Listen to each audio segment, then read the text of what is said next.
Good morning, everybody. Bonjour à tous et merci à tous d'être présents. Aujourd'hui, nous allons évoquer la façon dont on peut apprendre quelque chose de l'expérience, la façon dont on peut disséminer cette expérience dans les autres pays et comment on peut encore améliorer tout cela. Je vais demander donc aux patients, aux différents intervenants d'écouter et de répondre. Merci Nathalie, merci à tous, bonjour. Je suis très heureuse de vous retrouver parmi nous. Elio et moi-même, nous allons essayer d'animer cette table ronde et je suis certaine que cette table ronde sera fort intéressante et très importante pour le programme EGA. Avant même de commencer, ce qui est important, c'est de savoir qui est autour de la table et je vais demander aux différents membres de la table ronde de se présenter eux-mêmes. Nous avons les personnes de la société de la WONCA et je vais demander d'abord à Anna de se présenter et peut-être de nous parler un petit peu de ce qu'est la WONCA pour le public en général. Alors, Anne, merci beaucoup et bonjour à tous depuis Oslo. Je m'appelle Anna Startva, je suis donc généraliste et j'enseigne à l'université également. Je suis également la présidente élue de WONCA pour le monde. WONDA, c'est un réseau mondial des médecins de famille et des généralistes. Nous avons des membres dans 131 pays dans le monde entier. Nous travaillons dans le domaine de la recherche, du développement professionnel, de l'éducation et surtout, nous sommes des cliniciens. Nous avons plus de 500 000 membres. Nous avons d'ailleurs une présence en Europe très forte. Et je suis heureuse de donner la parole à Kristen Hassler qui va se présenter. Katia, c'est la présidente de WONCA. Eh bien, vous avez la parole. Bonjour à tous. Merci, je m'appelle Kasia Nessler. Je suis polonaise. Je suis moi aussi une généraliste et je travaille au quotidien dans une pratique auprès des familles. J'ai des enfants et des adultes comme patients dans ma patientèle. Je suis également universitaire à l'école de médecine où je suis responsable de la formation dans le cadre des généralistes pour les étudiants polonais, mais également les étudiants qui viennent du monde entier et qui étudient à notre université. Et last but not least, je suis également présidente du mouvement Vasco da Gama, qui est l'un des réseaux européens de WONCA, de la WONCA. C'est un réseau pour les nouveaux médecins et les médecins en cours de formation et les généralistes en cours de formation. Merci beaucoup, Katia. Ranuka, vous voulez bien vous présenter, s'il vous plaît? Bonjour. Merci, je m'appelle Ranuka Zucano. Moi aussi, je suis généraliste à Bucarest, en Roumanie. J'ai été un membre du bureau, je suis membre du bureau du mouvement Vasco da Gama et de la partie régionale, de la section régionale européenne de WONCA. Nous avons également des membres de l'ECOG et je vais demander à Daniel de se présenter puisque c'est lui qui s'est exprimé hier. Je crois que le public le connaît déjà, mais Daniel, allez-y, parlez-nous de l'ECOG. Présentez-vous, s'il vous plaît. Merci. Donc, c'est le groupe européen sur l'obésité dans l'enfance. C'est la société qui a 30 ans d'histoire et qui essaye de lutter contre l'obésité dans l'enfance. Il a un objectif principal, c'est de traduire la recherche dans la pratique quotidienne. Par différents moyens, nous essayons d'atteindre cet objectif. Et vous regarderez peut-être notre site web et vous verrez que nous avons publié des e-modules récemment avec la Fédération sur l'obésité. Nous avons un e-manuel qui a été téléchargé plus d'1 million de fois, qui est consacré à l'obésité dans l'enfance. Il y a encore beaucoup d'autres activités que nous faisons, y compris toute une série de webinars. Donc, merci de nous avoir invités à nous exprimer. Merci. Marie-Laure, vous voulez bien vous présenter, s'il vous plaît? Marie-Laure Froleux, de France. Je suis pédiatre Je travaille dans le domaine des cliniques, des dispensaires, et je travaille à un groupe de l'obésité chez les enfants, et j'essaie de participer en faisant des modèles de formation, en développant des nouvelles méthodes pédagogiques avec des manuels en ligne. Je suis heureux que nous ayons d'ailleurs un grand nombre de membres de toutes les générations afin que la tâche puisse être prolongée à l'avenir. Et enfin, pour ECOG, Andrea, s'il vous plaît. Oui, bonjour à tous. Je suis Andrea Vagna, je viens d'Italie. Et récemment, jusqu'à récemment, j'étais enseignant. Je suis aussi bien pédiatre, bien sûr. En ce qui concerne l'ECOG, j'étais président passé de l'ECOG, comme Marie-Laure elle-même, et comme Daniel, à présent, est président de l'ECOG. Je participe toujours, d'ailleurs, à la recherche et à la collaboration avec plusieurs sociétés scientifiques, avec plusieurs sociétés savantes. D'abord, l'ECOG en premier rang. Et je contribue également au modèle de didactique en ligne de l'ECOG. Voilà. Enfin, comme on n'aurait pas pu avoir ce programme sans avoir un comité scientifique, nous avons un représentant, Jean-Michel Le Cerf. Vous voulez bien vous présenter, s'il vous plaît? Merci beaucoup, Martine, de m'avoir invité à participer à ce congrès, à cette table ronde. Je suis effectivement un membre du conseil scientifique de l'EGA et je suis membre également du conseil consultatif scientifique d'Aprifel, qui est la représentation en France de la filière fruits et légumes. Mon activité est double. Je suis médecin au CHU de Lille, je suis endocrinologue et je suis nutritionniste également. Et en particulier, je m'intéresse aux maladies métaboliques comme l'obésité et aux maladies non transmissibles en général. Je dirige le département nutrition de l'Institut Pasteur de Lille, et ceci depuis longtemps.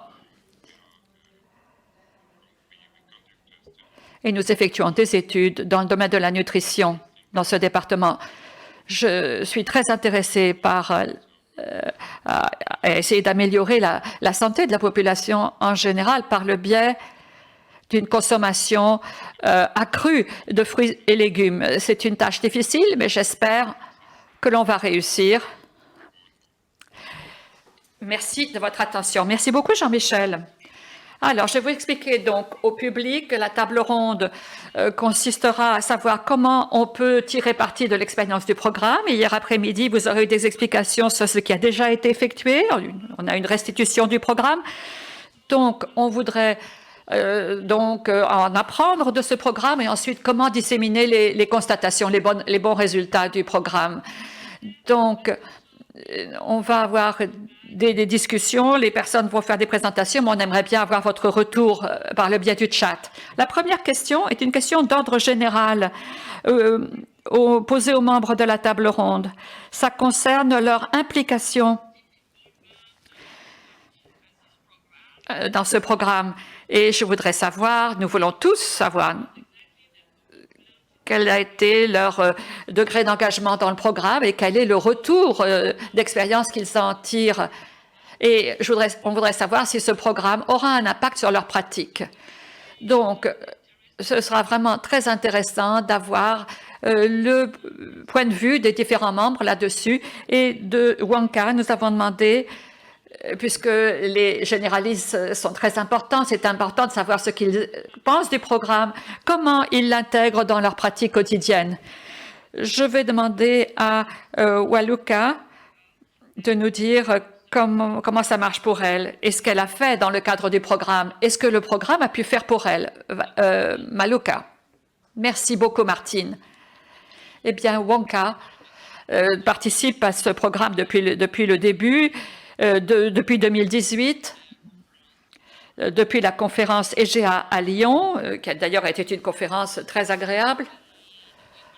Nous avons participé à ce moment-là à cette conférence par le biais d'interventions, bien sûr, C'était une conférence de 2 jours.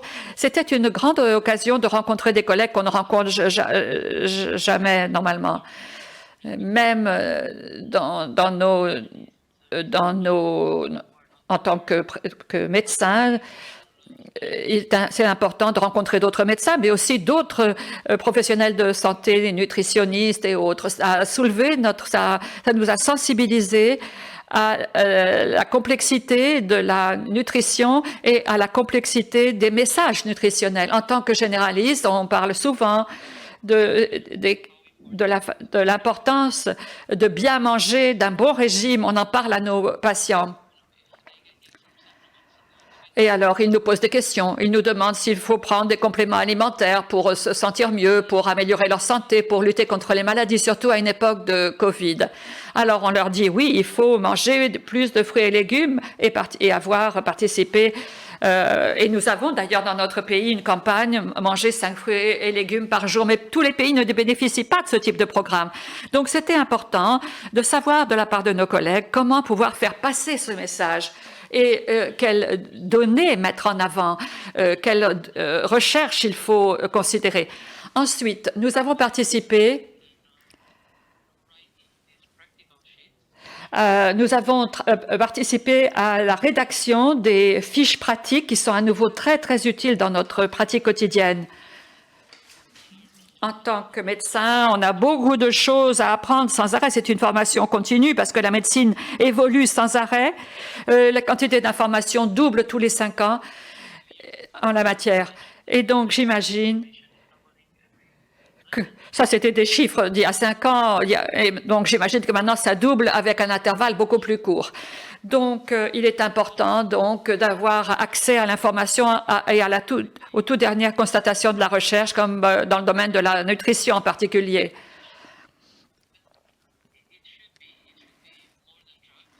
Alors, il ne s'agit pas seulement de prendre des médicaments pour être en bonne santé, il est important pour savoir ce qu'il faut faire, de savoir où chercher l'information. C'est un processus qui est long. Nous avons préparé ces fiches d'information pendant 2 ans. Et nous les avons ensuite distribués auprès des généralistes pour donner le point de vue du généraliste sur cette information. Et ensuite, nos collègues de l'ECOG, eux aussi, très gentiment, nous ont fait part de leurs impressions. Et puis, nous avons également le soutien du comité scientifique et son point de vue. Donc, je pense que tout ceci a été très riche d'enseignements.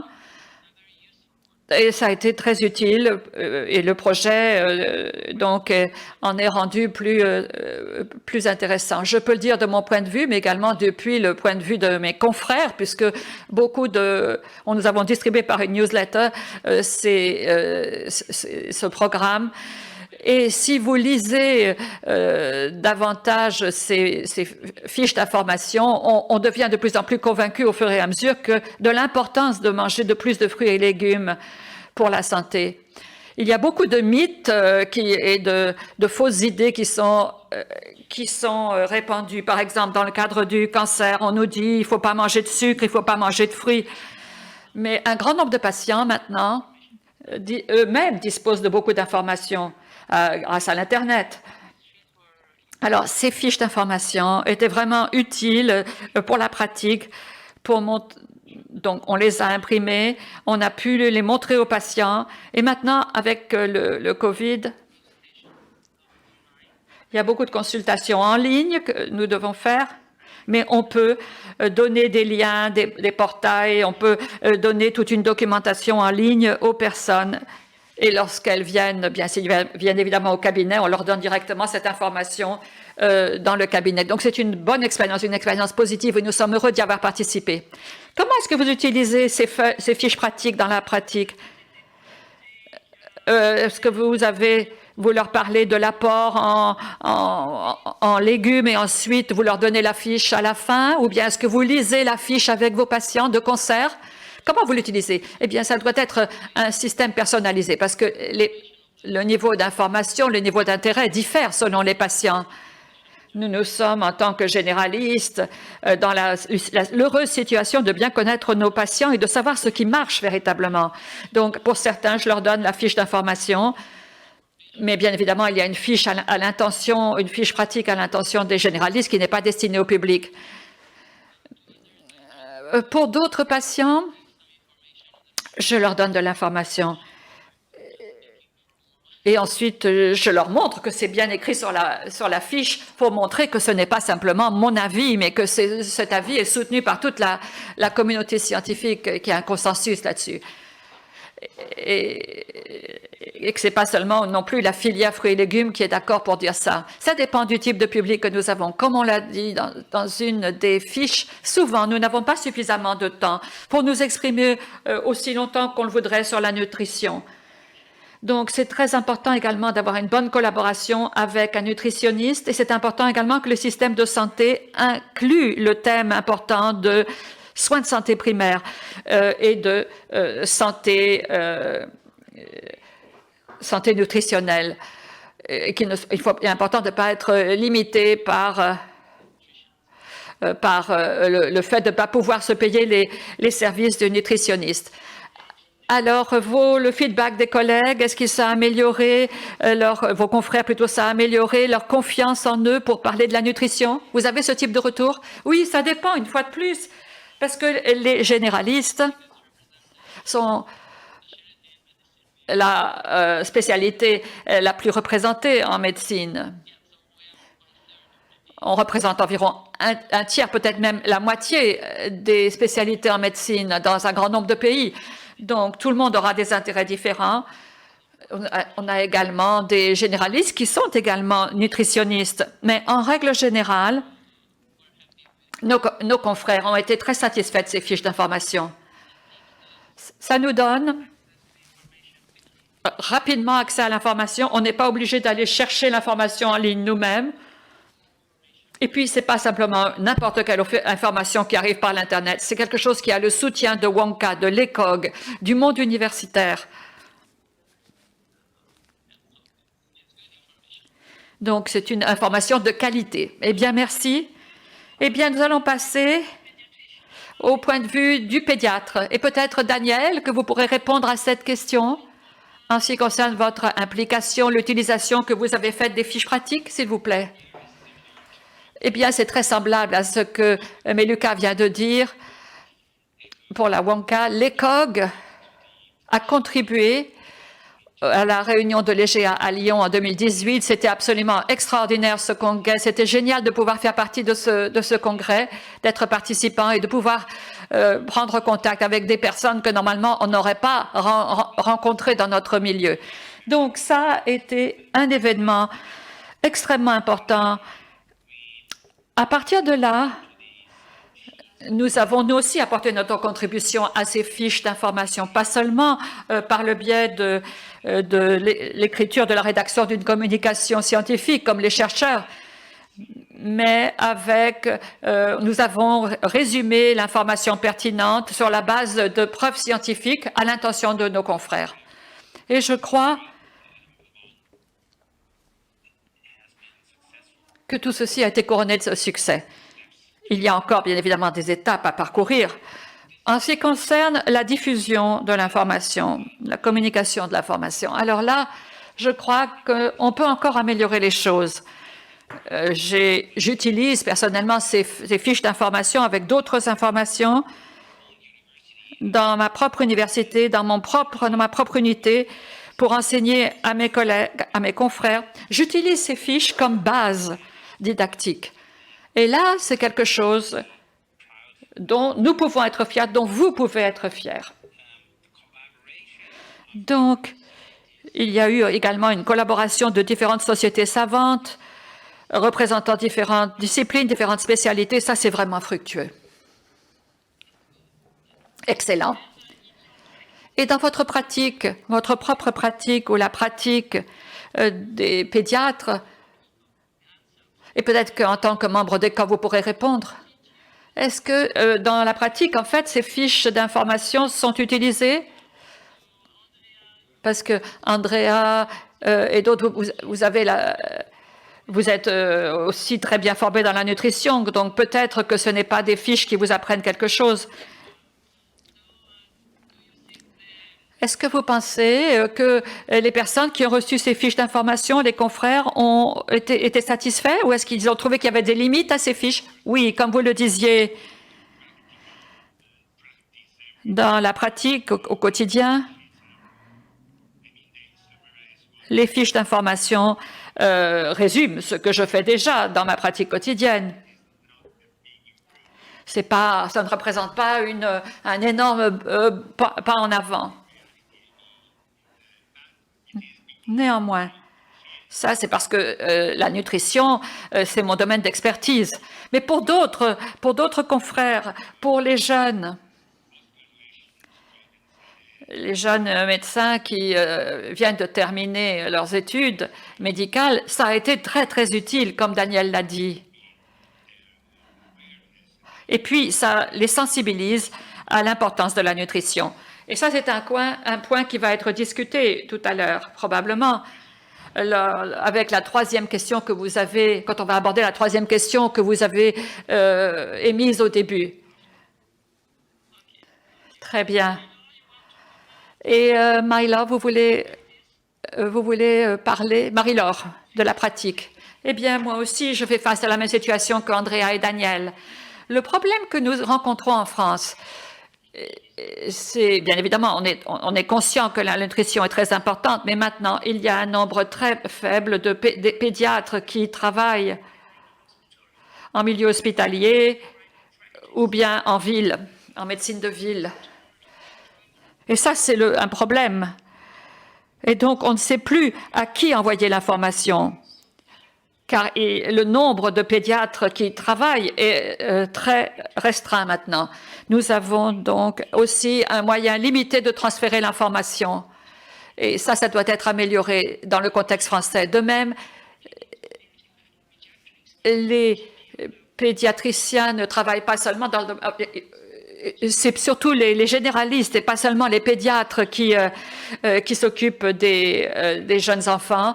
Et donc, il est important de faire diffuser l'information auprès des généralistes et pas plus étroitement simplement auprès des pédiatres. Et est-ce qu'un représentant des généralistes veut... ce que vous avez dit en tant que généraliste est très important. Il y a très peu de personnes qui travaillent dans la pédiatrie. En général, maintenant, ce sont les médecins de famille, les généralistes qui doivent s'occuper des enfants. Et les quantités de connaissances que doivent avoir les généralistes est considérable. Est-ce que ces fiches d'information peuvent aider donc les généralistes dans cette tâche? Je ne sais pas qui veut répondre. Luca, Anna, Kacha? Parce que ça, c'est un des problèmes. Eh bien, moi, je voudrais faire un commentaire là-dessus, parce que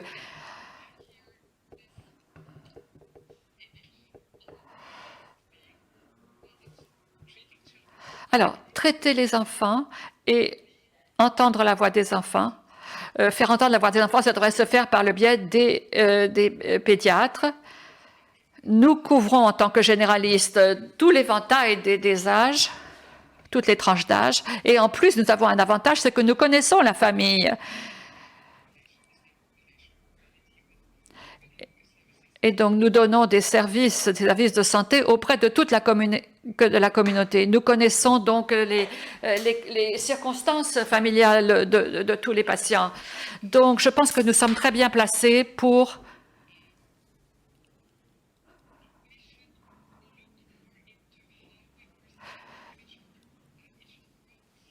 il est important de savoir comment suivre son rôle dans chaque spécialité. Et ça revient, on retourne à la question de la formation des médecins. Je crois que c'est Joe Spencer au Royaume-Uni qui a eu un projet très intéressant en la matière, en ce qui concerne la formation des généralistes et des pédiatres, et ceci par le biais du même cursus.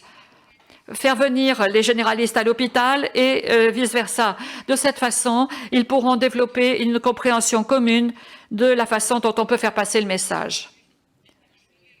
Personnellement, je suis tout à fait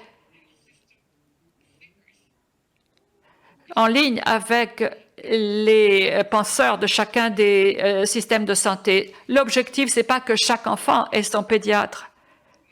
Mais en tout cas, chaque enfant devrait avoir son propre médecin de famille. Et ensuite, on devrait avoir recours au pédiatre lorsque le généraliste ne sait pas traiter une affection ou un problème. Pour moi,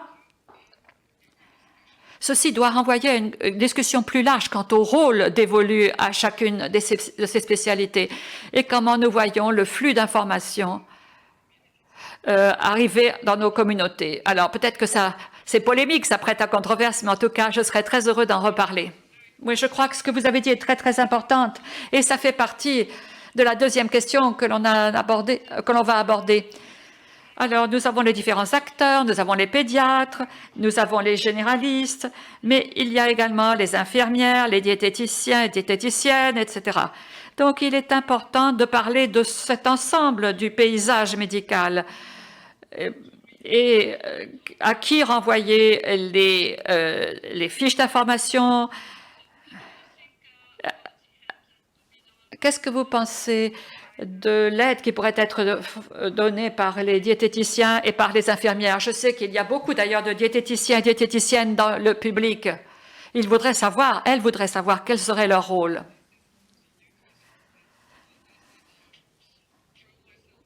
En tout cas, personnellement, je pense que là, ça nous ramène à la même question fondamentale.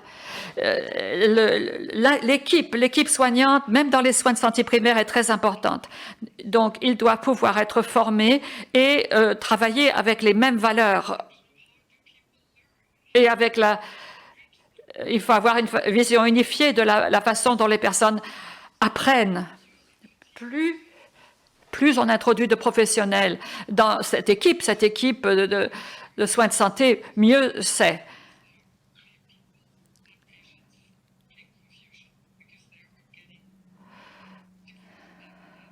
De cette façon, les patients recevront des messages différents et des messages qui sont quelquefois en conflit. Donc, on revient à la question de la formation. Nous sommes plus que la somme du total de chacun de nous. Très bien. Est-ce que quelqu'un veut intervenir? Je voudrais faire un commentaire là-dessus d'ailleurs, si vous le voulez bien. Je crois que c'est une discussion très, très importante. L'une concerne les rôles, les différents rôles attribués. Mais avant de parler des rôles, qui se charge de quoi pour en prendre en charge les enfants? Eh bien, je pense qu'il est important de revenir à la question de la formation. Et j'aime bien votre idée d'un échange d'informations ou d'une plateforme commune de formation à la fois pour les généralistes et pour les pédiatres. Et ceci inclut également d'autres spécialités, d'autres disciplines. Et d'ailleurs, c'est quelque chose que nous avons mis en œuvre localement et ça a été couronné de succès avec un grand nombre de généralistes dans notre région. En fait, tous les généralistes dans notre région ont reçu la formation en milieu hospitalier, 100% d'entre eux. Et donc, nous nous connaissons les uns les autres. Et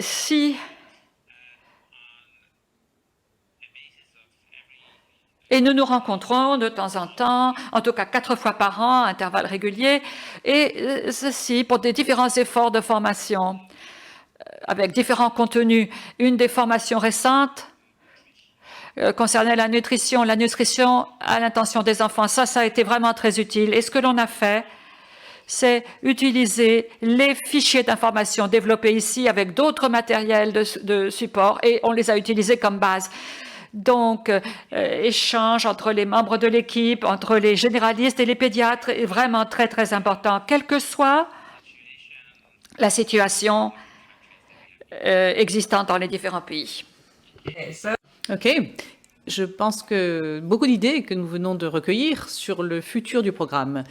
Très intéressant tout cela. Maintenant, peut-être que pour conclure cette première question du programme, je vais demander à Jean-Michel Le Serre, au nom du comité scientifique, de nous donner son retour sur le programme, ce que ça a représenté pour lui et quelles leçons a-t-il pu en tirer. Jean-Michel, vous avez la parole. Oui, j'étais impliquée dans la révision de ces fiches et ce que je voudrais dire, c'est que je pense que les professionnels de la santé et en particulier les généralistes jouent un rôle très important dans la prévention et l'éducation de la population. Ils sont des acteurs clés et c'est très important de leur donner de bons outils.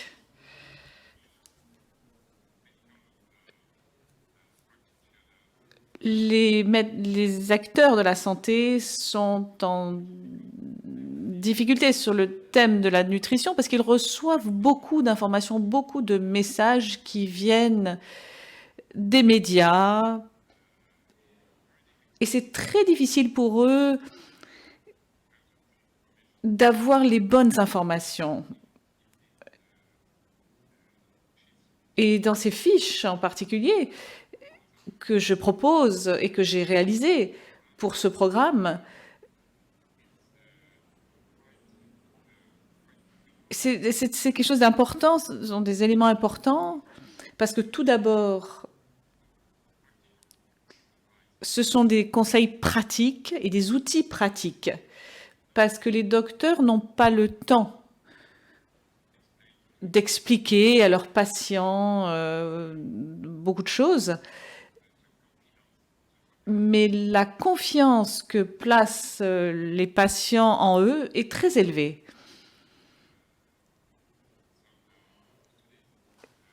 Dans des études, on a montré que 95% des patients font confiance à leur généraliste.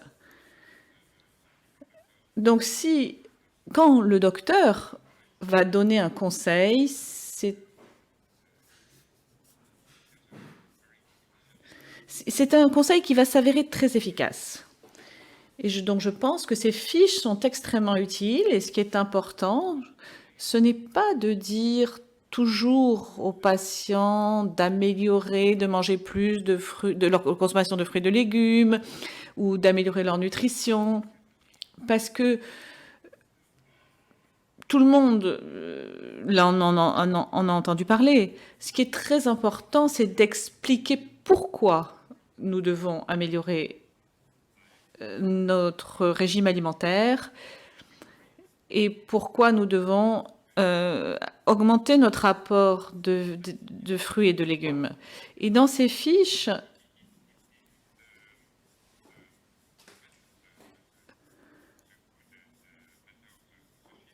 le point fort de ces fiches, c'est que nous expliquons ce qui est utile et pourquoi c'est utile et pourquoi c'est susceptible d'améliorer notre nutrition et d'améliorer donc notre santé. Donc je pense que ces fiches sont assez différentes, assez uniques et un bon moyen pour donner les réponses adaptées aux patients. Nous savons que pendant les études médicales, le temps qui est consacré à la nutrition est très réduit. Il y a 10, 20, 30 ans, pour les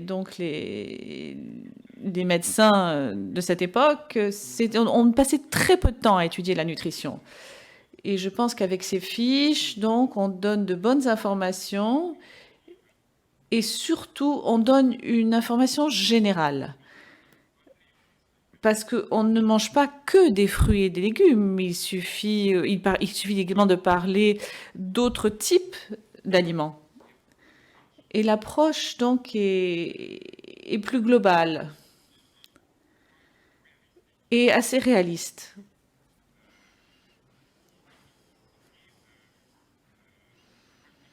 Parce que ça donne des conseils pratiques. Et je pense que pour le patient, c'est quelque chose d'intéressant et d'utile. Merci Jean-Michel. Je pense que vous avez raison sur le fait que le patient fait confiance à son généraliste bien plus que le généraliste lui-même a confiance dans ses connaissances en termes de nutrition.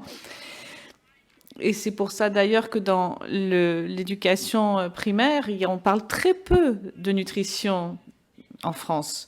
Dans d'autres pays, peut-être c'est le cas, mais nous, on essaye d'améliorer cela, mais on passe très peu de temps là-dessus en France. Donc je pense que c'est une raison de plus pour laquelle les fiches sont très utiles pour sensibiliser la population. Elles sont basées sur la science. Et donc les généralistes ont confiance dans le contenu de ces fiches parce que, comme vous dites, on est bombardé d'informations partout et donc ça reste un document qui est digne de confiance. Ce qu'on dit dans cette discussion, c'est que la formation joue un rôle très important pour le généraliste et même pour les spécialistes. Donc la formation est clé. Et ce que l'on a dit également, c'est qu'il faut de créer une équipe avec des rôles différents, le pédiatre, le généraliste, mais également l'infirmier, etc. Nous avons une question qui vient du public sur les pharmaciens.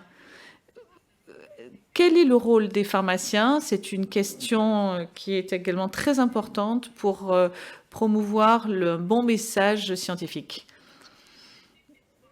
Ça fait partie de la discussion qui nous amène vers la deuxième question. Est-ce que quelqu'un voudrait faire un commentaire sur cette première question? Donc, on peut passer donc à la seconde question. La seconde question est comment optimiser ce programme? Je pense que nous avons beaucoup d'idées et on l'a vu dans cette discussion. Nous avons eu... Je vais vous demander... vous pensez que ce sont des nouvelles fiches pratiques que nous devons créer? Est-ce que vous pensez qu'il faut impliquer les autres professionnels de la santé? Peut-être les pharmaciens, en l'occurrence? Comment pouvons-nous avoir une communauté unifiée de médecins sur la prévention en termes de nutrition? Parfois, les docteurs sont tellement occupés qu'ils n'ont pas le temps de faire de la prévention en termes de nutrition. Et quand vous parlez de nourriture, il faut du temps pour expliquer comment trouver les bons aliments, comment les cuisiner, comment aider vos enfants à aimer tout type d'aliments. Donc on parle de temps. Le temps ici joue un rôle très important qui manque aux généralistes. Donc comment pouvons-nous les aider?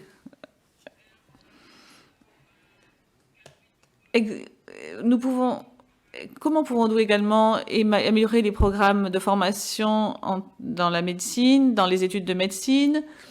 Nous avons très peu d'heures, effectivement, comme vous l'avez dit, qui sont consacrées à la nutrition et à la prévention. Donc, il faudrait créer Je sais qu'il y a de nouveaux programmes en France sur la prévention, mais ça ne suffit pas.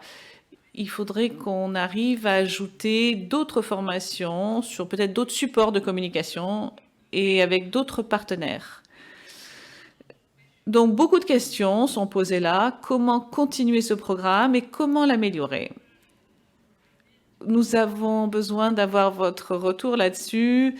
Et je vais peut-être commencer avec la Wonka. Peut-être Cassia pourrait nous faire un commentaire. Cassia, peut-être en premier? Merci beaucoup. Beaucoup de questions très intéressantes. Je pensais à des idées d'amélioration. Et pour commencer, je suis d'accord avec Luca que les matériaux qui sont partagés sont très utiles. Les thèmes dont on abordés sont très intéressants. Peut-être qu'on pourrait aller plus dans le sens des applications, du numérique pour nos patients, puisque on sait on connaît mieux les plateformes en ligne maintenant, donc et nos enfants évidemment font maintenant sont obligés d'apprendre en ligne, donc ils sont plus à l'aise avec ce monde d'Internet et en ligne. Donc c'est quelque chose qu'il faudrait peut-être explorer et utiliser, parce que beaucoup de choses se passent sur Internet et on a déjà d'autres sociétés, pas forcément... enfin, on voit qu'il y a beaucoup de sociétés qui l'utilisent de manière positive. Donc, on devrait également s'en servir pour sensibiliser la population à ce mode de vie sain et à un régime alimentaire équilibré en ligne.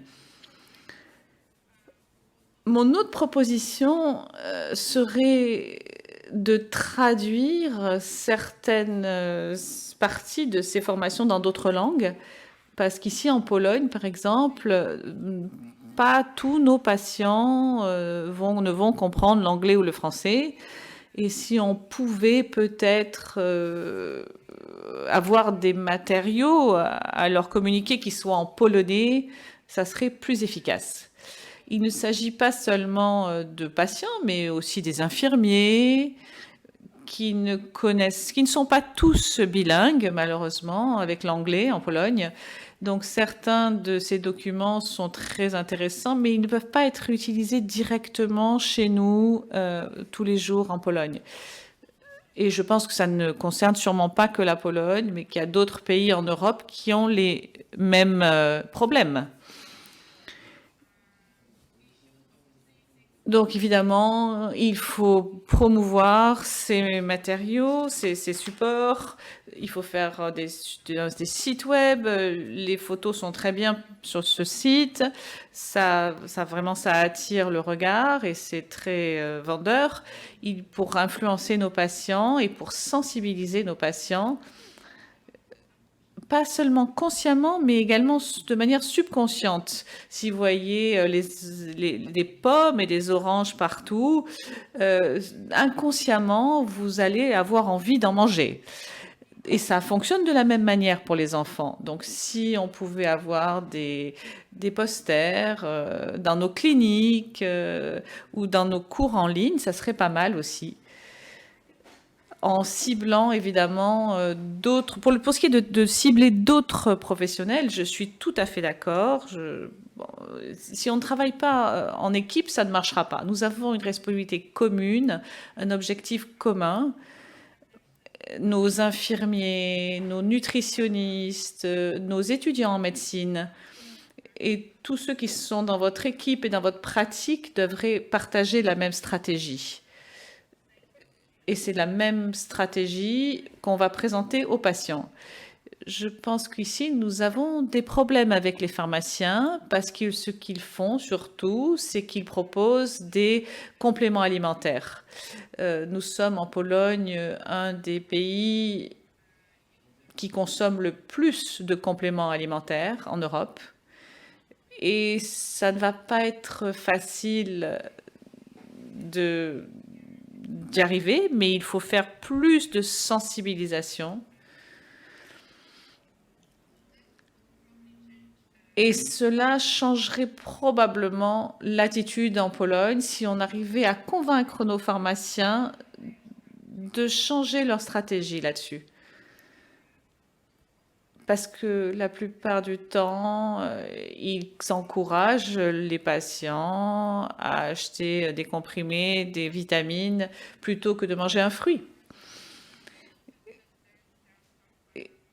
Je sais qu'il y a des idées pour qu'on puisse faire des ordonnances pour manger des fruits et des légumes. Ça dépend un peu des pays, ça dépend de comment ça va être réalisé.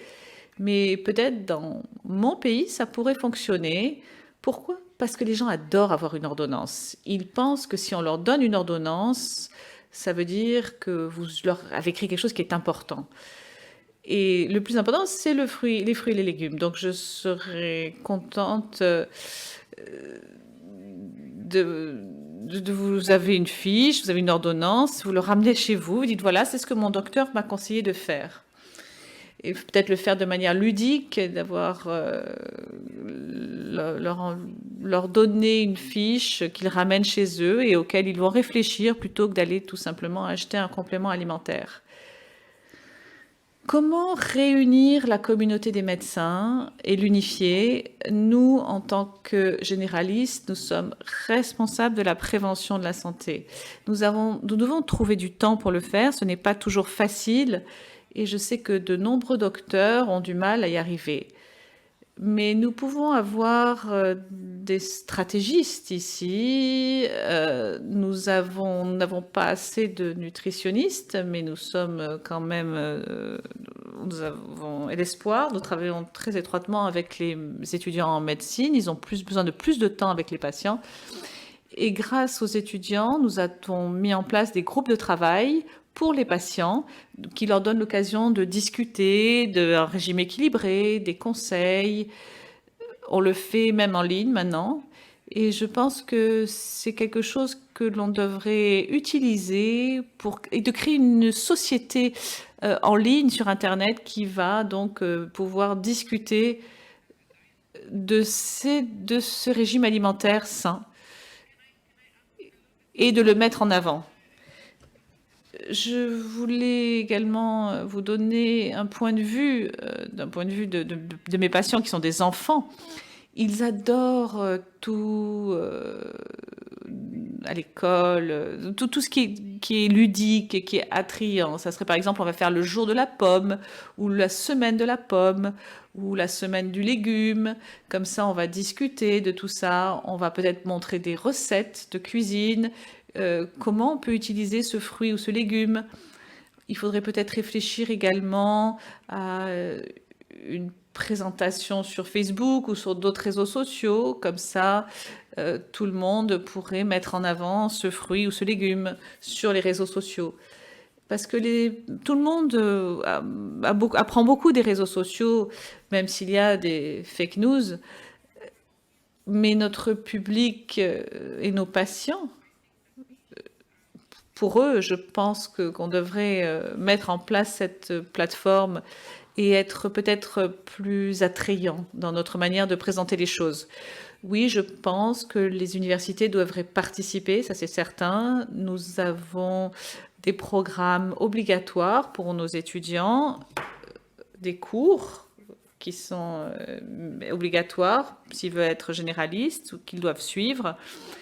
Et il y a des ateliers également qui parlent des fruits et des légumes, mais cela pourrait être plus généralisé. Je ne suis pas sûre que ça se passe dans toutes les universités. Je pense qu'il faudrait vraiment le généraliser et préparer des ateliers qui pourraient être utilisés comme ça et déployés. Comme ça, on leur prépare un cours qui est déjà prêt à l'emploi. Mes étudiants sont très désireux d'en savoir plus. Ils sont plus jeunes, donc ils sont connectés avec les plus jeunes et ils savent comment utiliser les outils en ligne, l'Internet. Et ça fait partie de leur travail également, parce qu'ils vont s'adresser à des patients et ils vont avoir un bon contact avec eux. Donc peut-être si on préparait des propositions sur comment conduire ces ateliers, ça serait peut-être plus facile de le mettre en place au sein des universités et même dans les écoles. On en a un pour l'école, encore une fois, c'est un cours en ligne et plusieurs classes peuvent se connecter et participer et c'est une manière plus ludique et différente de participer. Et les enfants sont très désireux de le faire. Donc il y a beaucoup d'idées qu'on peut utiliser. Je suis ravie d'être ici et de participer à ce débat. Je vous remercie. Merci, nous avons beaucoup d'idées. Je vais essayer de les résumer parce que, bon, à la fin de la journée, il faut qu'on arrive à construire ce nouveau programme. Je pense que vous avez besoin également de matériaux pour les patients parce que les fiches étaient destinées aux médecins. Donc il nous faut du contenu pour les patients, ça peut être numérique et ça doit être fait dans la langue du pays. Je suis complètement d'accord avec ça. Ce support pour le patient, vous dites qu'il faut qu'il soit plus ludique, plus drôle, la journée de la pomme, la journée du légume, que ça peut être plus convivial. Et vous dites également que le généraliste pourrait avoir une ordonnance pour prescrire des fruits et des légumes. C'est une bonne idée Moi, je l'ai utilisé, par exemple, pour l'activité physique, où on se fait prescrire une activité physique. Alors, moi, je me contente de le dire aux patients, je ne l'écris pas sur l'ordonnance, mais c'est une bonne idée de le faire. Il y a quel... Donc, c'est vrai qu'on peut faire plus de choses directement avec les patients, et il y a peut-être plus de choses à faire en termes de formation. Pour ce qui est des professionnels de la santé, je comprends que vous voulez interagir avec toutes les professions impliquées, y compris les pharmaciens. Peut-être ils pourraient se mettre aussi à vendre des fruits et des légumes, je ne sais pas. Mais vous avez en tout cas bien renforcé le rôle des pharmaciens. Il faut qu'on soit tous unis avec le même objectif. Nous devons donc penser formation pluriprofessionnelle de la même manière et créer une équipe qui va dans la même direction. Et enfin, et ça répond, parce qu'une fois qu'on a des discussions sur le chat, je crois qu'on a répondu à la plupart des questions. Une des questions était pourquoi le programme n'a pas fonctionné avec les universités pour changer l'enseignement dispensé aux médecins. Vous avez eu des réponses, vous dites que vos universités l'ont fait et vous proposez de partager des ateliers qui pourraient être faits dans différentes universités, différentes écoles. Il y a une autre question sur les écoles primaires et comment nous pouvons également leur apprendre la nutrition, peut-être avec des professionnels de la nutrition, des nutritionnistes professionnels. Ça pourrait être également une manière de sensibiliser au programme. Vous avez répondu à ces questions du public, donc c'est super. Donc, on a bien pris note de vos idées et nous les ajouterons à notre nouveau programme. Je pense que maintenant, Anna voudrait faire un commentaire. Alors, beaucoup d'idées intéressantes. Je vais faire un commentaire sur certaines d'entre les outils pour les patients. Le marché est inondé d'outils numériques et il y a beaucoup de parties prenantes qui sont très enthousiastes, surtout des parties prenantes avec une motivation financière. Mais ce qu'on voit, c'est que les professionnels de la santé et les patients et les utilisateurs ont une influence sur la création des outils, mais ne sont pas impliqués dans l'évaluation. Parce que nous sommes là pour les mettre en place et les présenter, mais on oublie souvent l'aspect d'évaluation. Donc il faut juste s'en rappeler. Pour ce qui est de l'équipe, j'ai déjà fait un commentaire là-dessus, je vais le répéter. Je vais répéter l'importance de comprendre la nécessité d'avoir le même mandat. Les pharmaciens sont un groupe assez diversifié. Et je ne vais pas attendre des pharmaciens et des pharmacies qu'ils vont... ils ont un monopole assez fort avec les chaînes pharmaceutiques. Et je n'attendrai pas forcément... je ne suis pas condescendante, mais je pense que les pharmaciens et beaucoup de pharmacies vont nous répondre qu'ils ne veulent pas passer du temps sur des choses qui ne leur rapportent pas de revenus directs. Un autre groupe, c'est les pharmacies communautaires, ce qui existe dans de nombreux pays. Et ça, c'est un autre rôle, c'est un rôle différent. Et il s'agit bien de comprendre qui joue quel rôle et qui nous paie dans ces rôles que nous tenons. Et ça, c'est assez parfois un peu délicat à aborder, parce que ça apporte un petit peu de suspicion dans la discussion. Donc, mon dernier commentaire est que c'est souvent intéressant d'entendre que les gens ont des attentes sur votre groupe, par exemple. Par exemple, on dit qu'on a peu de temps pour la prévention. Qu'est-ce qu'on veut dire par prévention? Qu'est-ce qu'on entend par prévention? Est-ce que c'est quelque chose qu'on va cocher la case prévention? Donc, par exemple, préparer une fiche ou introduire un outil, présenter un outil. Je vais vous donner un autre exemple. Si je vois un patient ou un patient vient me voir avec une douleur au dos, et je comprends d'après ce qu'il me dit que les causes sont celle-ci ou celle-ça, et que le traitement serait de faire de l'exercice, enfin la meilleure prévention en tout cas serait de faire de l'exercice. Et selon qui est la personne, je vais le suggérer dans la consultation. Parfois, je vais lui faire une ordonnance. Parfois, je vais examiner le patient longuement, parfois moins. Mais le plus important, c'est que je peux dire au patient, si vous voulez éviter ce problème, je peux vous donner quelques bons conseils. Ça, c'est de la prévention. Mais ce n'est pas forcément quelque chose qu'on va cocher dans la case, pardon. Donc, une bonne médecine familiale comprend toujours un élément de prévention. Mais parfois, mais si on a une équipe qui est unie sur les mêmes valeurs et qui comprend le rôle de chacun, nous comprendrons, nous avancerons davantage parce que nous serons plus nombreux à voir le même patient. Et je crois que c'est maintenant l'heure de le faire de manière explicite alors qu'on le faisait de manière implicite. Mais j'en ai terminé. Oui, vous avez raison. Il faut prendre des actions, faire des actions, mais il faut également l'évaluer. C'est très important et ça coûte de l'argent.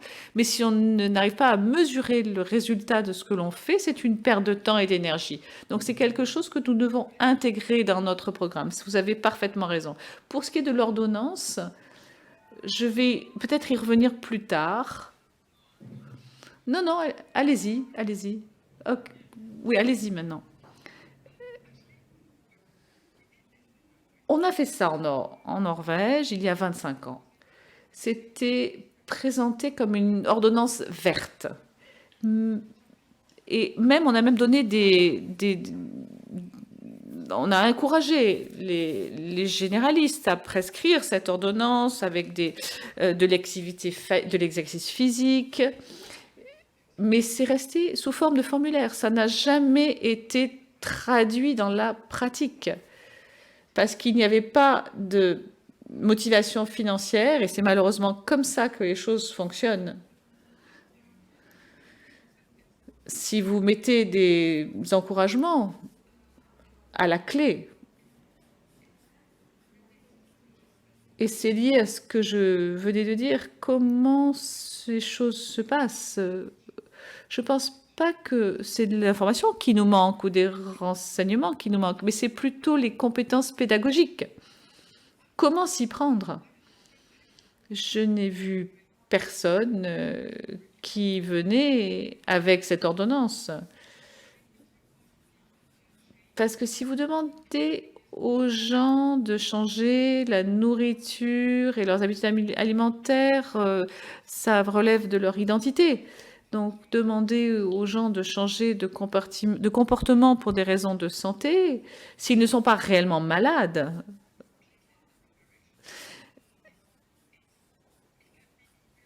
Ça peut être comparé aux gens à changer leur style vestimentaire ou leur maquillage.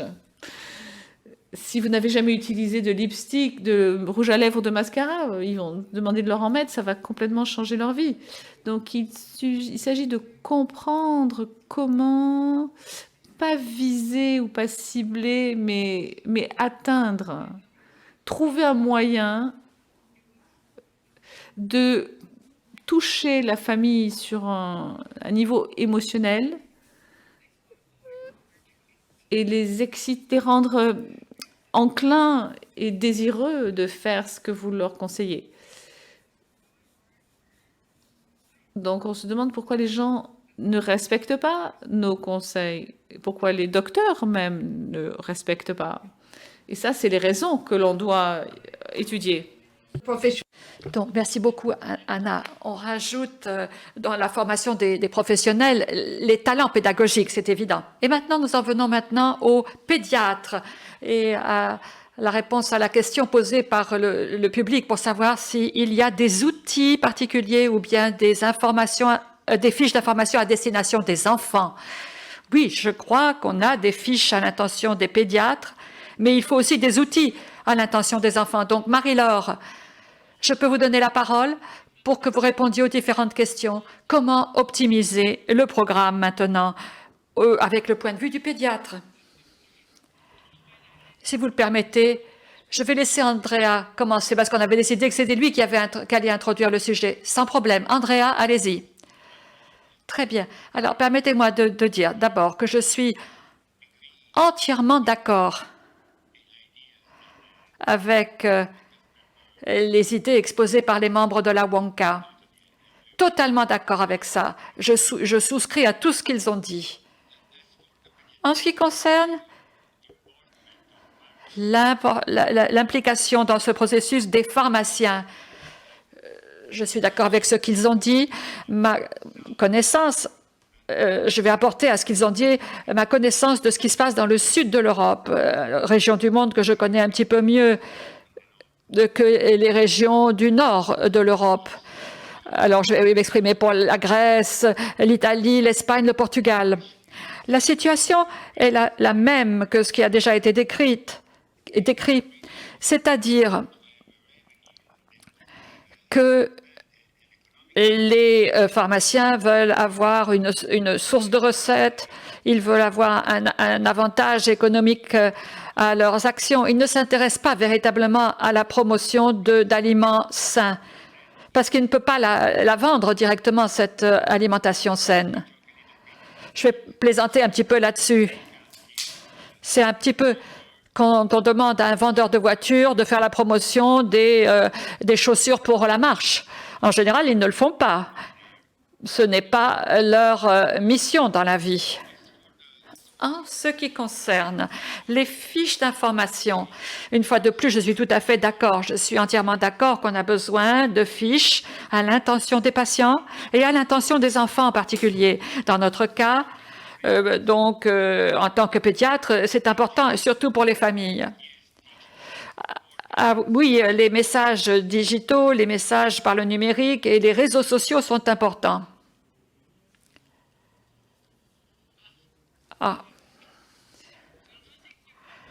Andrea, nous vous avons perdu là. Nous avons perdu la connexion. Alors Marie-Laure, vous pouvez continuer pendant qu'Andrea essaye de se reconnecter.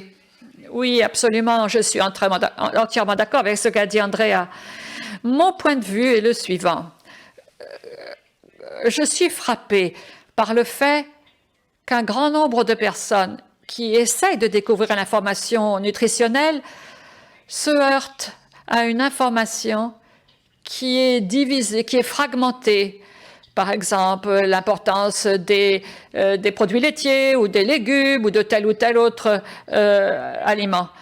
Mais il manque d'une vue synthétique, d'une vue d'ensemble de la logique de la nutrition et comment les besoins nutritionnels changent avec l'âge. Donc, il y a un manque de transversalité. Et ce que j'estime, c'est que ce qui devrait être enseigné dès maintenant, c'est la logique derrière les choix alimentaires à faire. Et par exemple, dans les modules qu'on a développés,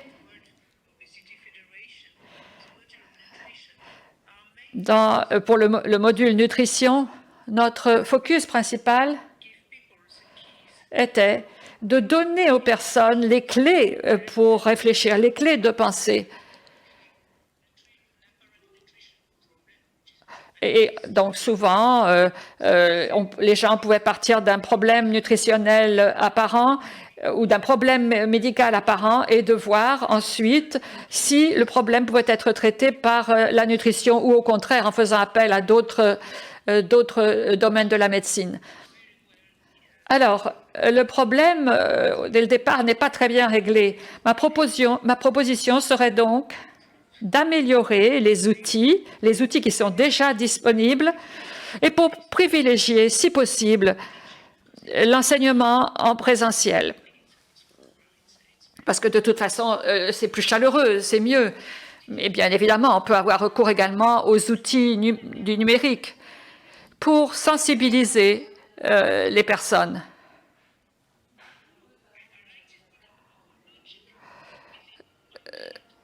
Je pense qu'il est important d'avoir une certaine logique dans un domaine. Qu'est-ce que l'on entend par les légumes par rapport aux fruits? Qu'est-ce que l'on entend lorsque l'on parle d'un apport protéique? Ça, c'est une autre question. Je pense que souvent, les personnes font,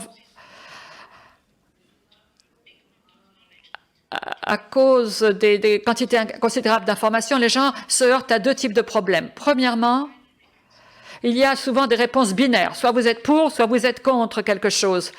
Ou bien vous savez ou vous ne savez pas. Et ensuite, il y a un jugement de valeur derrière tout ce qui intervient. Et d'autre part, il y a également une telle quantité d'informations toutes paraissent de même intérêt, donc c'est difficile ensuite de choisir entre elles. Et lorsque nous fournissons un programme de formation, il faut résister à ces écueils. Il ne faut pas tomber dans ces écueils. Et il est important de pouvoir donner des informations qui soient pertinentes et qui conduisent les gens à un choix pertinent sur notre action. Merci beaucoup, Marie-Laure. Votre conseil concernerait donc les outils. On a besoin d'outils, de matériel didactique à l'intention des enfants, mais votre idée, c'est que vous préféreriez avoir des entretiens en présentiel et ensuite pouvoir avoir recours aux outils en ligne, aux outils... c'est à ça que vous pensez? Oui, absolument. Pour moi, le point le plus important, là, c'est de reformuler, de réexpliquer ce que veut dire la nutrition.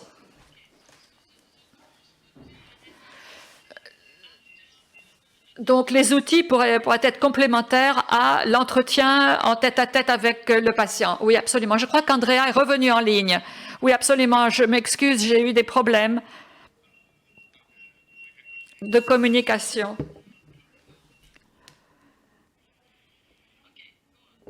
Allez-y, Andrea. Mais branchez votre micro avant de vous exprimer. Voilà. Tout le monde m'entend, oui. J'ai dû passer à mon portable pour avoir une meilleure connexion. Néanmoins, je ne sais plus à quel moment de mon discours vous m'avez perdu. J'évoquais... Vous disiez qu'on a besoin de fiches d'information à l'intention des patients, des familles, et que l'on pouvait avoir recours aux réseaux sociaux également. Oui, absolument, c'est ce que je disais. Et de même, si on choisit d'autres modes de dissémination, de diffusion de l'information, ça devrait être probablement effectué dans des lieux publics et pas vraiment dans des enceintes fermées. Par exemple, dans le cabinet du médecin. Ça pourrait être effectué, cet effort, dans les autobus, dans les métros, aux arrêts de bus, aux stations de métro. Il y a certainement une façon très facile de détecter les endroits les plus appropriés pour faire passer le message. Par exemple, de regarder là où les entreprises commerciales mettent leurs messages publicitaires. Ils ont déjà fait des études de marketing. Ce n'est pas à nous ensuite de réinventer la roue parce qu'on arriverait probablement au même résultat. Donc, si nous voyons qu'il y a une grosse publicité, une grosse annonce publicitaire dans un endroit, c'est le meilleur endroit pour mettre aussi notre publicité. Et les deux pourraient coexister, pourraient être l'une à côté de l'autre.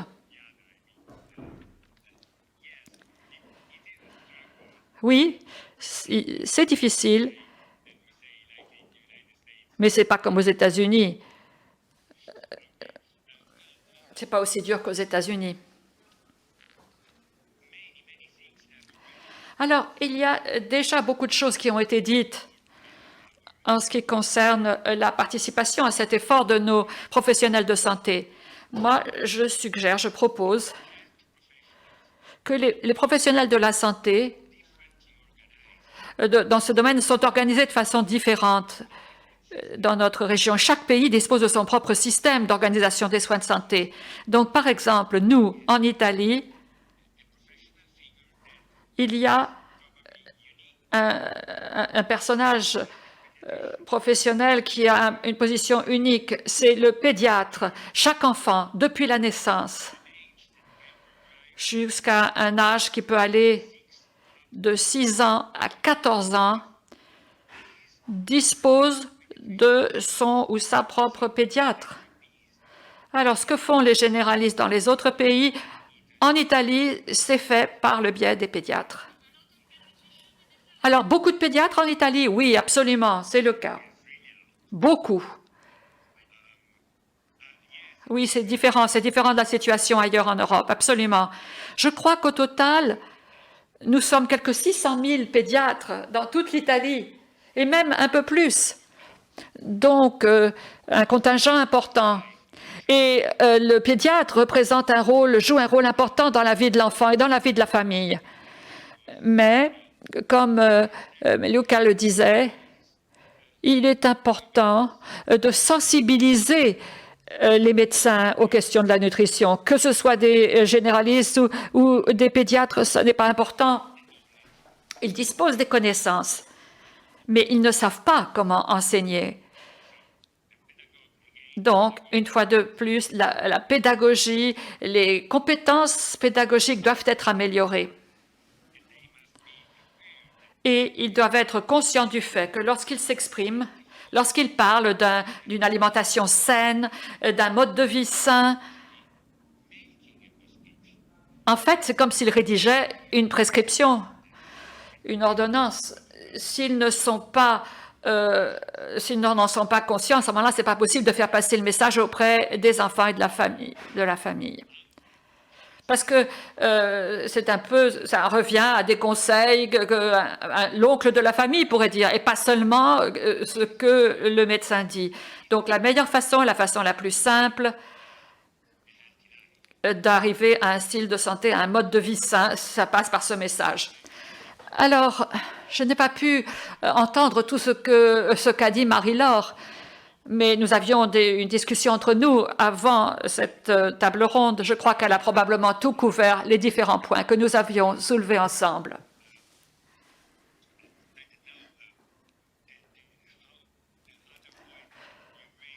Alors, l'autre point de vue que vous avez soulevé, c'est comment unir la communauté médicale autour de ce sujet de la nutrition. Eh bien, je pense que probablement c'est Daniel qui pourrait mieux répondre à cette question, étant donné qu'il est le président de l'ECOG, président actuel de l'ECOG, et parce que je pense que la participation de la société scientifique sur ce sujet au sein des GA est absolument importante. Je ne sais pas si, Daniel, vous voudriez intervenir et évoquer ou vous exprimer là-dessus. Eh bien, merci beaucoup, Andrea. Daniel. Oui, je voudrais faire un commentaire sur ce qu'a dit Anna tout à l'heure. C'est vraiment très, très important que l'on intègre les connaissances dans des messages et dans une action des soins de santé primaires, que ce soit par les pédiatres ou par les généralistes. Cela signifie donc que les connaissances en matière de nutrition doivent trouver leur source au départ dans la formation médicale. La médecine, tout au long de la vie, doit avoir une composante très claire en matière de nutrition. Lorsqu'un jeune médecin entre dans le domaine de la pédiatrie ou bien de la pratique générale, il doit déjà avoir une bonne compréhension de la nutrition, parce que ce n'est qu'à ce moment-là qu'il ou elle pourra faire la liaison avec les autres disciplines, avec les autres spécialités. Et comme vous l'avez dit, Anna, il va choisir le moment idéal, le golden moment, le moment idéal où Il pourra quelquefois attendre une semaine ou une autre opportunité. Il pourra donc trouver le moment idéal pour faire passer son message. Donc je pense que l'on pourrait faire, c'est établir des liaisons avec, par exemple, les écoles de médecine en Europe et essayer d'harmoniser les programmes de formation des élèves en médecine, des étudiants en médecine. Ça se passe en Autriche à l'heure actuelle. C'est exactement ce que l'on fait dans le domaine de la nutrition. Ceci est intégré dans les programmes d'études de toutes les écoles de médecine des universités autrichiennes. Alors, les étudiants aimeraient beaucoup ça. Et des compétences pratiques avec participation directe sont absolument essentielles en la matière. Ça, c'est le premier point. Le deuxième point, c'est que nous avons donc identifié ce moment idéal. C'est notre devoir, notre position en tant que médecin de l'utiliser. Et les patients nous font confiance. Ceci est absolument essentiel. Si nous développons des versions numériques de ces fiches d'information, c'est excellent et on en a besoin. Mais ceci doit se faire en parallèle avec des prescriptions, avec des recommandations très claires auprès des patients. Et si le médecin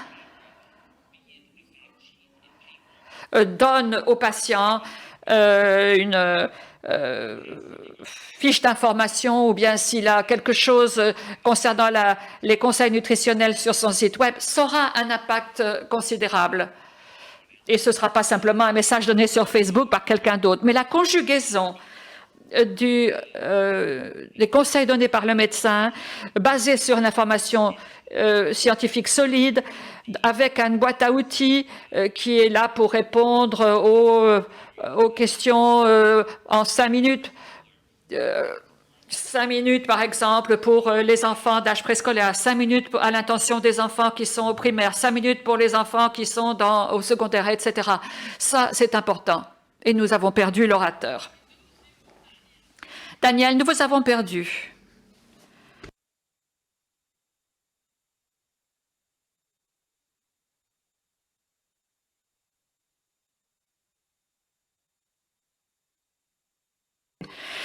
Donc, nous avons des problèmes de connexion avec Daniel.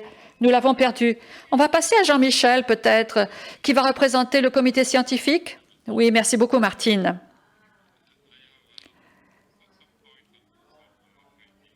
Alors, j'ai des remarques et également quelques idées quant à l'amélioration possible des actions dans le cadre de ce programme. Et j'ai 5 points à mentionner. Le premier point consiste à une répétition. La meilleure façon d'améliorer le comportement, c'est répéter, répéter, répéter. Nous devons répéter le message auprès des généralistes, parce qu'eux-mêmes, ils oublient le message quelquefois. Deuxième point, il est important d'ajouter à la liste d'autres professionnels, parce que les généralistes ne sont pas, et les pédiatres ne sont pas les seuls qui sont concernés. Il est important également d'atteindre aussi les infirmières. Les infirmières sont très importantes. Infirmiers et infirmières sont très importants dans la relation avec les patients. Ils sont à proximité du patient, ils sont proches du patient. Et il faut rajouter également les pharmaciens à la liste, on l'a déjà dit. Et également des professionnels dans les centres d'aide sociale.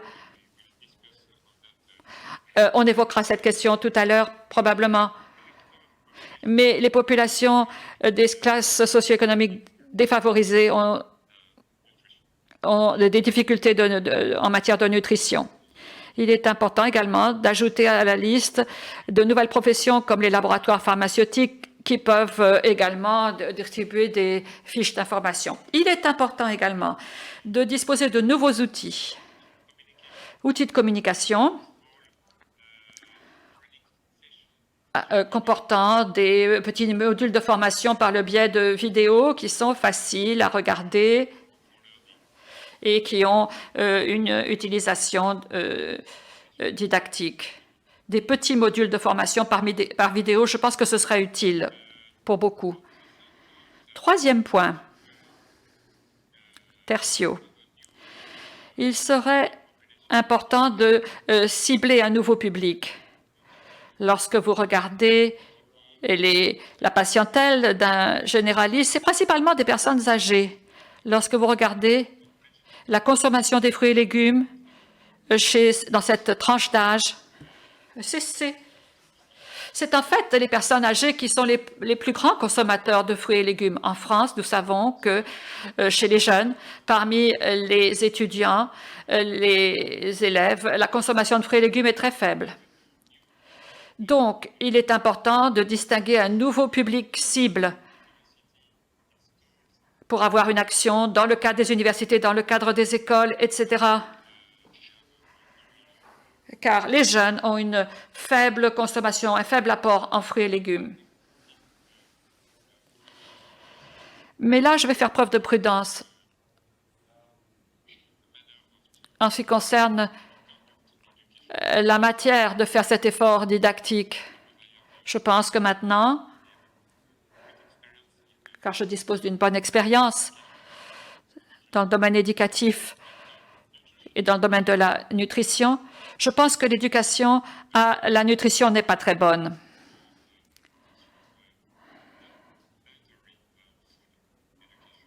Je pense qu'en fait, il faut faire une éducation concernant toute l'alimentation.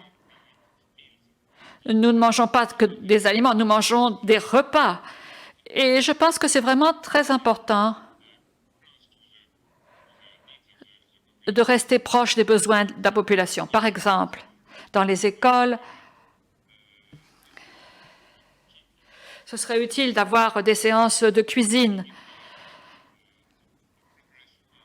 parce que ça montrerait la préparation des aliments, la cuisson des aliments. Je crois que c'est mieux.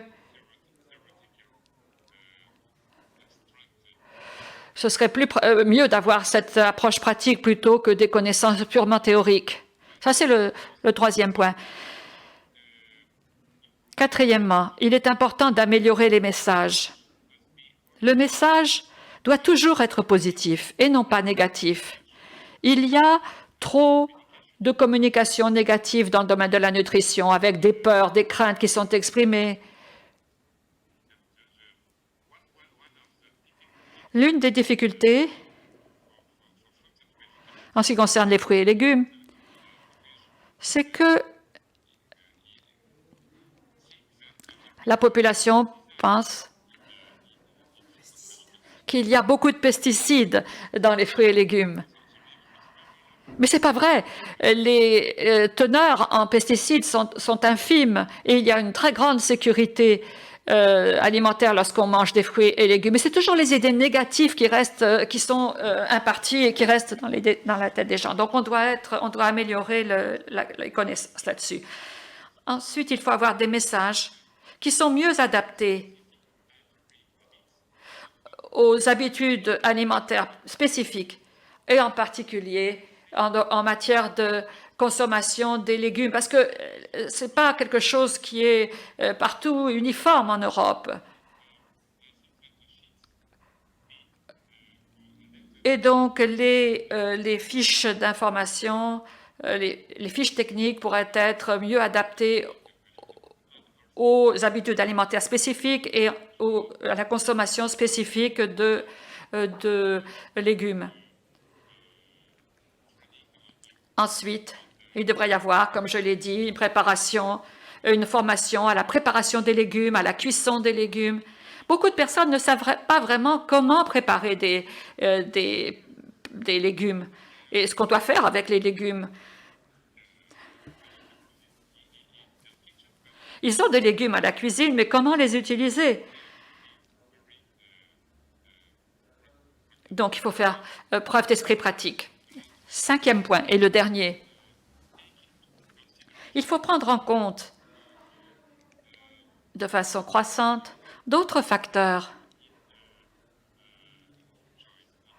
qui participent au choix alimentaire, et en particulier les facteurs psychologiques, les facteurs sociologiques, les facteurs économiques. Parce que les connaissances scientifiques ne sont pas le seul facteur qui qui influencent le choix des personnes, le choix alimentaire des populations. Il y a beaucoup d'autres facteurs qui interviennent, facteurs sur le comportement, des facteurs psychologiques, des facteurs comportementaux. On doit les prendre en compte davantage parce que ça nous permettrait d'améliorer notre impact sur la nutrition et la santé. Eh bien, merci beaucoup, Jean-Michel. Elio, est-ce que vous avez des questions de la part du public ou bien des questions de votre part? Eh bien, je crois que l'on a couvert la plupart des questions qui venaient du public. Et la dernière, une fois de plus, concernait le rôle des pharmaciens et de la pharmacie en général.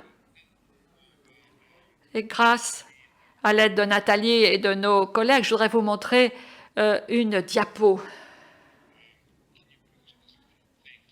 Merci.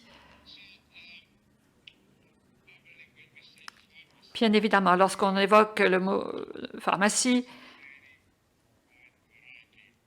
eh bien, ça recouvre toute une variété d'endroits, de personnel, de relations entre le patient ou le client, quel que soit le nom que l'on veuille lui donner, et ceux qui travaillent dans la pharmacie. Je vis à Londres, une ville avec des millions de personnes qui y habitent. Et donc, le renouvellement du personnel dans les pharmacies est considérable. Il y a des changements sans arrêt. Mais la situation n'est pas la même qu'autrefois. Et je peux dire, par exemple, lorsque je vais en Italie, d'où je viens, que j'ai une pharmacie que je connais en Italie, parce que c'est là-bas que j'habitais, je connais bien le pharmacien et les mêmes personnes sont là depuis 30 ans en Italie. Ça, c'est une bonne situation, parfait. Mais à Londres, eh bien, il y a un changement de personnel tous les 3 mois dans la pharmacie où je vais. Donc, l'agence anglaise pour l'alimentation a eu plusieurs idées. Premièrement, de promouvoir l'alimentation de qualité et saine dans des pays et de fournir cela dans les endroits où les personnes vont manger leur déjeuner. Alors, les gens ne sont pas dans un restaurant ou dans une cantine, ils prennent un encas à emporter et ils le mangent. Alors, Boots, comme vous le savez, c'est une énorme chaîne pharmaceutique et il y a plusieurs années, elle a lancé une campagne en vue de proposer des repas sains. Et maintenant, dans les pharmacies Boots, vous pouvez entrer dans la pharmacie, vous pouvez obtenir une salade de fruits, une salade variée avec des falafels et des carottes ici dans ce cas-là et de la coriandre. En plus de cela, la Food Standard Agency fait une vérification régulière sur les différents produits qui sont proposés et il en ressort que l'offre alimentaire de la part de cette chaîne est excellente d'un point de vue alimentaire par rapport à d'autres fournisseurs. Donc voilà un exemple de ce que l'on pourrait faire. Mais dans une société moderne, avec beaucoup de jeunes qui probablement ne liront pas les Nutri-Score et autres recommandations dans le cabinet du médecin, ce serait là une façon intéressante de faire les choses parce que comme ça, ils savent ce qu'il y a sur le marché. En plus, bien évidemment, les pharmaciens peuvent donner des bons conseils en la matière. Mais dans une situation où tout le monde est pressé, tout le monde se dépêche pour aller chercher à déjeuner, on devrait également considérer les opportunités qui existent pour promouvoir un régime sain, plutôt que de se concentrer sur les limites du système existant. Alors peut-être que ceci s'applique uniquement au Royaume-Uni, où les pharmaciens vendent aussi de la nourriture. Il y a quelques instants, il y a une plaisanterie sur le fait qu'on ne peut pas écrire une ordonnance de légumes parce que les pharmacies ne vendent pas de légumes. Eh bien, je voudrais attirer votre attention. Souvent, on ne pense pas à des solutions jusqu'à ce qu'on les voit. Eh bien, ça existe au Royaume-Uni. Et tout ceci avec le soutien, l'encouragement de la Food Standard Agency. On n'a pas malheureusement ce type de pharmacie en France, mais ça serait quelque chose à développer. J'y pense parce qu'on va parler de l'étendre à d'autres pays. Donc, si on développe ça dans d'autres pays, il faut dépasser un petit peu juste l'angle spécifique à un pays. Nous avons une dernière question qui vient du public. Il s'agit de quelle est la meilleure chose pour sensibiliser les gens à la santé? On parle de prévention de la santé et de celle qui est fournie par les médecins et se porte malheureusement toujours sur les maladies. Peut-être qu'une prévention pourrait s'appliquer à quelque chose de plus général, au plaisir, aux émotions et livrer des messages un peu différents. Alors moi, ça me parle beaucoup. C'est un état d'esprit, c'est quelque chose qu'on imagine. Moi, je conseille les personnes sur les régimes alimentaires. Mais pourquoi est-ce qu'on imagine qu'on ne parle que de maladies? Oui, c'est une opinion généralisée, mais évidemment, il faut toujours lutter contre les idées reçues. Je pense qu'on est arrivé au terme de cette deuxième question. Je voudrais résumer rapidement. Nous avons parlé de 3 niveaux différents qui sont très importants pour le futur de notre programme. Nous avons le niveau du curriculum médical, de la formation médicale. Nous avons beaucoup de choses à améliorer. J'aime l'idée de Daniel. On pourrait donc concentrer 5 minutes sur les enfants, les nouveau-nés. Il faut qu'on améliore clairement le niveau de nutrition dans les études de médecine. Je suis tout à fait d'accord avec ça, si on pouvait le faire partout en Europe. Mais on va devoir faire beaucoup d'efforts parce qu'il va falloir lutter avec les autres disciplines et changer les comportements dans notre manière d'enseigner la médecine. Pour l'instant, on parle surtout de médecine corrective et il va falloir passer à une idée plus générale de la médecine. Donc ça pourrait être effectivement les études. La deuxième cible pourrait être de globaliser la profession, la rendre multidisciplinaire en incluant bien évidemment les infirmiers, les pharmaciens, les centres sociaux et toutes les entités qui travaillent avec les patients et avec la population dans son ensemble. Donc, il faut qu'on ait des outils de formation pour ces professionnels qui soient alignés et qui, également soient disponibles dans plusieurs langues.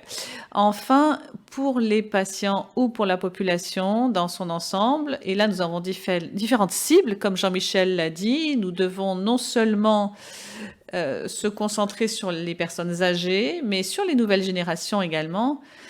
Et j'ai entendu Marie-Laure et Jean-Michel qui disaient que ce qui est important est peut-être d'expliquer ce qu'est réellement la nutrition en termes concrets et d'avoir des outils pratiques. Par exemple, des leçons de cuisine, ça pourrait rentrer dans des talents, dans des compétences pratiques. Donc, il faut trouver les meilleures pratiques pour s'adresser directement aux patients ou à la population dans son ensemble, avec des choses comme des campagnes sur la pomme, la semaine de la pomme, etc. Bon, donc nous avons une petite pause de 5 minutes et ensuite nous allons passer à la deuxième partie et à notre troisième question. Donc une petite pause de 5 minutes, il est 11h34, donc je vous donne rendez-vous à midi moins le quart. Oui, et tout le monde devrait rester en ligne, connecté, comme le technicien nous l'a bien indiqué. Merci.